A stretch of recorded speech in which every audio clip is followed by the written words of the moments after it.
Assalamualaikum warahmatullahi wabarakatuh. Halo Bapak dosen, perkenalkan nama saya Septria Nur Fadila dengan NIM 0537142887. Pada video ini saya akan mendemonstrasikan dan menjalankan hasil pengerjaan tugas praktik 3 untuk mata kuliah STSI 4209, yaitu membangun single page application SPA, pemesanan bahan ajar menggunakan framework Vue.js. Saya akan menjelaskan pemenuhan 8 indikator capaian secara beruntun sesuai dengan soal, menunjuk langsung pada source code yang telah saya dokumentasikan. Oke, pertama kita ke VS Code dulu. Untuk poin yang pertama yaitu arsitektur dan proyek. Pertama, terkait arsitektur, aplikasi ini berjalan sebagai single page application. Navigasi antar halaman dilakukan tanpa reload menggunakan table state di file index HTML yang ada di sini. Sesuai standar, saya memecah antarmuka menjadi 5 custom komponen di dalam folder komponen yang ada di sini. Ada 5, ada app modal, DO tracking, order from, status page, utama, stock, table. Untuk supply data, saya tidak menghardcode variabel, melainkan menggunakan fetch API yang ada di API.js. Untuk menarik data dari data bahan ajar yang diberikan oleh Bapak dosen yang ada di sini sebagai simulasi database. Oke, untuk poin yang kedua, data binding, list rendering, dan filter. Kedua, untuk merender data bahan ajar secara massal ke dalam table, saya menggunakan directive v4. Ada di sini ya, directive v4 ini. Pengikatan data dari from input ditangani menggunakan two-way data binding vModel yang ada di sini nih, vModel, two-way data binding vModel. Nih, vModel. Untuk pemanfaatan teks, saya mendaftarkan view filter global di app.js ya. Untuk teksnya saya di sini nih ada view filter global untuk menampilkan angka menjadi format rupiah dan filter satuan untuk menambahkan kata buah secara otomatis ada antarmuka table. Oke,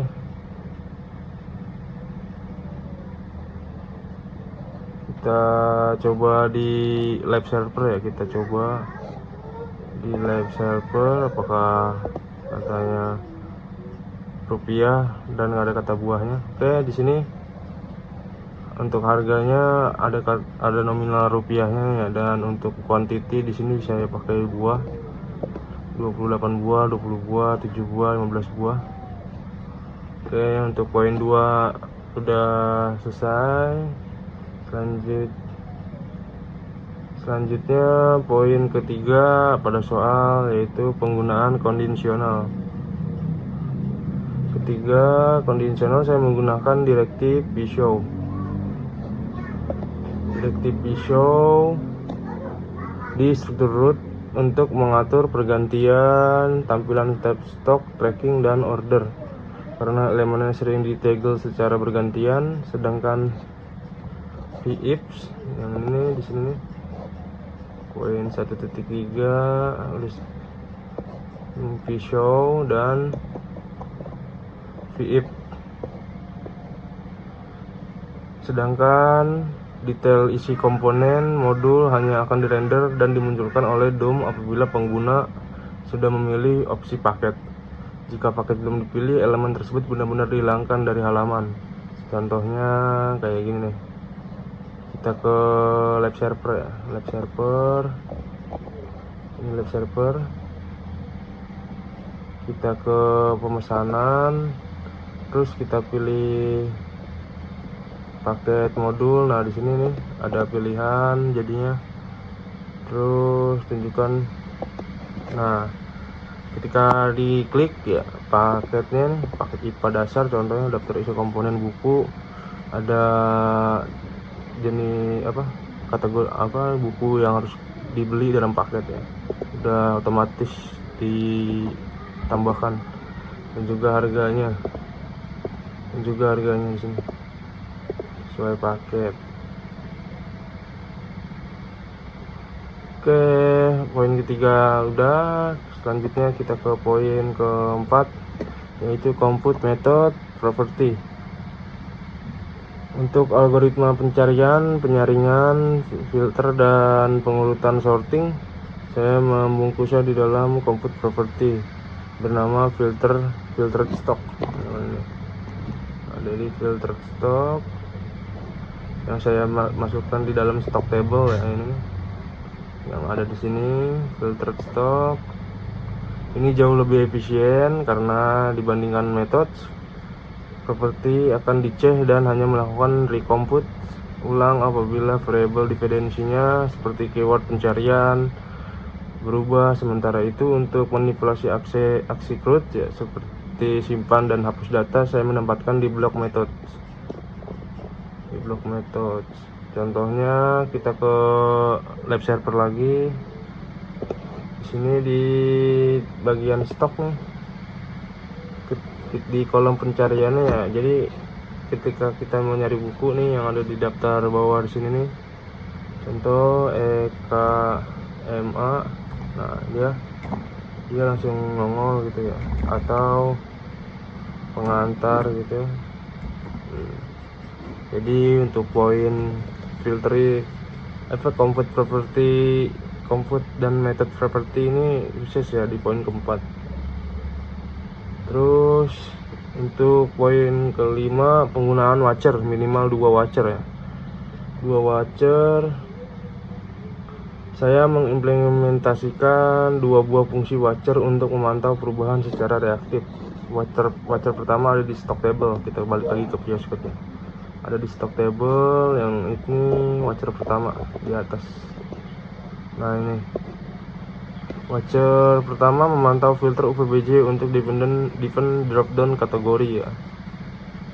Dan saat filter UT daerah UPBJ diubah oleh pengguna, watcher ini mendeteksi dan otomatis mereset daftar drop down kategori agar sesuai dengan daerah terpilih. Watcher kedua ada di order from. Watcher kedua ada di order from. Ini watcher kedua. Watcher kedua ini untuk memantau pilihan paket, kemudian otomatis merubah from total. Nah, saat pengguna mengubah pilihan paket bahan ajar, watcher otomatis mendeteksi kode paket, mencari harga aslinya, lalu memunculkan total biaya ke dalam from secara otomatis. Oke, kita coba di live servernya. Kita coba live di sini, di contohnya kita ke table stock. Nah, kita contoh Jakarta. Nah, dia langsung berubah otomatis nih sesuai pilihan daerahnya gitu. Atau ini watcher pertama. Terus untuk watcher kedua ada di pemesanan. Kita contohnya kayak tadi ya, kita pilih paket modul, misalnya paket modul 1 ada EKML 4116, 4115, harganya 120. Terus paket UT2 di sini ada Bio 4201, ada Visip 4001 dan harganya 140.000. Nah, ini watcher yang kedua. Jadi otomatis ketika user milih yang mau yang mana gitu, milih paket. Terus poin ke-6 yaitu validasi event mouse keyboard, dan keyboard. Untuk event handling saya menggunakan event modifier key up enter untuk mengeksekusi aksi simpan dan pencarian secara cepat. Contoh, kita balik lagi ke VS Code, ada di sini nih, index HTML, watcher 6. Nah ini nih, key up enter. Di sini kita edit viewnya. Nah ini untuk event mouse ya, saya menggunakan key up enter untuk mengeksekusi aksi simpan dan pencarian secara cepat, dan key up ESC ada di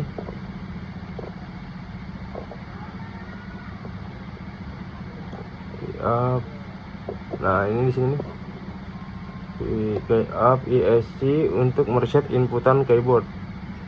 Untuk interaksi mouse saya menggunakan mouse move pada kolom table untuk menangkap koordinat kursor dan memunculkan custom tooltip pop-up yang membaca teks HTML pada data bahan ajar yang di sini. Nah yang ini catatan HTML ya secara dinamis. Saya juga mencegah From melakukan reload browser saat submit menggunakan modifier submit prevent dan memberikan validasi input requirement sederhana. Kita coba di sini ya. Kita coba ke tracking.do. Oke.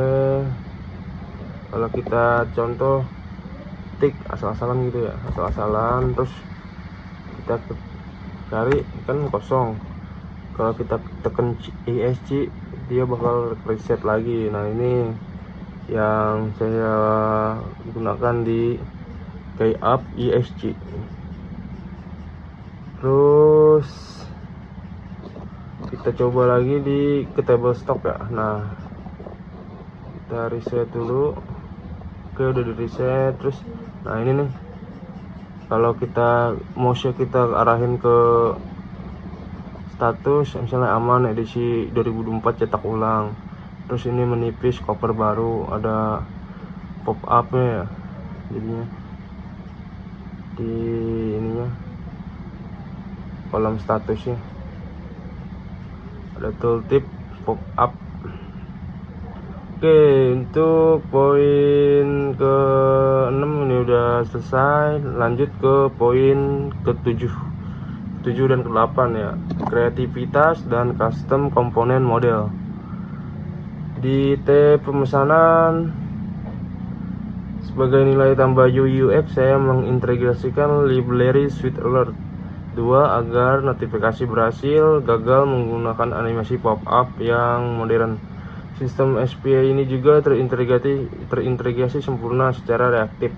Data yang baru disubmit dan komponen pemesanan langsung di-emit ke parent root dan langsung muncul di table tracking.do secara real time. Dan khusus untuk konfirmasi penghapusan data, saya merancang custom komponen mandiri yaitu up modal. Yang ada di sini nih, up modal. Saya bikin ini custom elemen komponen baru ya, bikinan sendiri. Modal yang memisahkan logika pop-up dan table sehingga arsitektur view menjadi sangat bersih dan modular. Kita contoh ya di lab server ya, contoh di pemesanan nih misalnya. Terus kita kita pesan paket, misalnya contoh NIM-nya 057142887 misalkan itu. Terus nama lengkap Septrianor Fadilah misalkan. Kurir pengirimannya kita pakai reguler. Oke, terus ini mau tanggal berapa dikirimnya, misalnya tanggal 13 2026 ya. Lanjut terbitkan. Nah ini ada pop up Swift Alert nya, saya tambahkan fitur seperti ini, Swift pop-up switch alert 2. Terus pindah ke tracking DO. Nah, di sini udah ada nih pesanan saya, dan di sini juga nomor DO-nya diacak ya. Jadi berurutan ya. 859. Terus pindah ke table stock. Nah, di sini ada tempat sampah nih, bisa kita hapus nih. Misalnya kita mau nambahin buku MKWN 4110, buku Pancasila dia. Pancasila. Quantity stoknya misalnya 20 buah, safety stoknya ada 30 buah. Terus kita simpen data. Nah, pop up switch alertnya muncul lagi ya. Terus di sini langsung nongol nih buku-bukunya segala macam, MK baru, kategorinya mata kuliah baru ya, PPJ Jakarta. Rupiahnya lupa saya buat harganya. Terus misalnya kita salah nih, bisa dihapus di sini nih. Ada tombol hapusnya warna merah. Nah, kita hapus. Nah, hapus data stok. Ini switch alertnya nongol lagi. Sebelum kawan tindakan terhapus, ya hapus. Oke, terhapus. Oke, poin 17 dan 1.8 berhasil. Dan demikian untuk semua poin pada soal di sini ya. Poin semua soal yang di sini 8 poin yang ini kriteria petunjuk pengerjaan udah saya kerjakan semua tadi. Udah, oke. Tugas 3 ini sudah selesai. Demikian presentasi tugas praktik 3 ini. Terima kasih banyak atas perhatiannya. Mohon maaf jika ada kesalahan dalam penyampaian atau kata-kata yang saya ucapkan. Assalamualaikum warahmatullahi wabarakatuh.